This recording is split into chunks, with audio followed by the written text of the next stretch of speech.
অবশেষে স্বপ্ন পূরণ হলো দাউদ কিমের। অনেক জল্পনা কল্পনার পর তিনি নির্মাণ করতে পেরেছেন কোরিয়াতে আল্লাহর ঘর।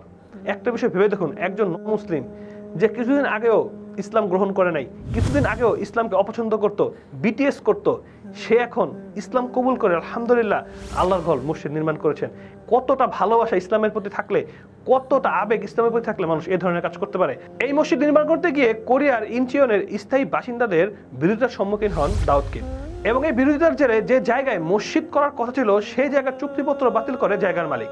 পরবর্তীতে $1,36,500 বিনিময়ে তিনি একটি জায়গা কিনেন, যেটার টাকা বেশিরভাগই অনলাইন থেকে এসেছে। আলহামদুলিল্লাহ আমরা দেখেছি, সেটা নিয়ে পোস্টও করেছিল এবং অসংখ্য মুসলিমও তাকে হেল্প করেছে আলহামদুলিল্লাহ। এবং সেই জায়গায় অবশ্যই তিনি মসজিদ তৈরি করতে পেরেছে আলহামদুলিল্লাহ, এবং সেটার ভিডিও তিনি তার ভেরিফাইড ফেসবুক পেজে ছেড়েছে, যেটা আপনারাও এখন দেখতে পাচ্ছেন যে তিনি কিভাবে মসজিদ নির্মাণ করেছেন। প্রত্যেকটা দৃশ্য তিনি সেখানে কিন্তু তুলে ধরেছে এবং তিনি পোস্টও করেছে যে সে মসজিদে সালাত আদায় করতেছে আলহামদুলিল্লাহ। সে যখন বাংলাদেশে এসেছিল আমিও তার সাথে দেখা করেছি এবং আলহামদুলিল্লাহ কথা বলে বুঝতে পেরেছি তার মন ইসলামের জন্য অনেকটাই দুর্বল এবং সে শিখতে চায়।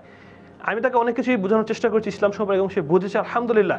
এবং তার এই কাজকে আমি অ্যাপ্রিসিয়েট করছি এবং আমাদের প্রত্যেক মুসলিমের উচিত এই কাজকে অ্যাপ্রিসিয়েট করা এবং যার যার জায়গা থেকে তার জন্য দোয়া করা। এই মসজিদকে আল্লাহ সুবহানাহু ওয়া তাআলা কবুল করেন এবং তার এই স্বপ্ন যে আল্লাহ সুবহানাহু ওয়া তাআলা কবুল করেছেন, এটা আমার কাছে সবচেয়ে বেশি ভালো লেগেছে, কারণ আমিও তার পথের একজন পথিক এবং আমার ইচ্ছা আছে আলহামদুলিল্লাহ আল্লাহ চাইলে আমি আমার এলাকাতে একটি মসজিদ মাদ্রাসা করবো ইনশাআল্লাহ, এবং সেটা হবে একদমই ভিন্ন রকমের, যেখানে প্রত্যেকটি বাচ্চা হাফেজ হবে, ইন্টারন্যাশনাল হবে, প্রত্যেকটি বাচ্চা মিডিয়া, ক্যামেরা, এডিট, এভরিথিং শিখবে, অ্যান্ড্রয়েড, আইওএস সম্পর্কে জানবে, ফেসবুক পেজ কিভাবে চালাতে হয়, কিভাবে এটাকে কন্ট্রোল করতে হয়, অনলাইনে কাজগুলো কিভাবে করতে, এই বিষয়গুলো জানবে।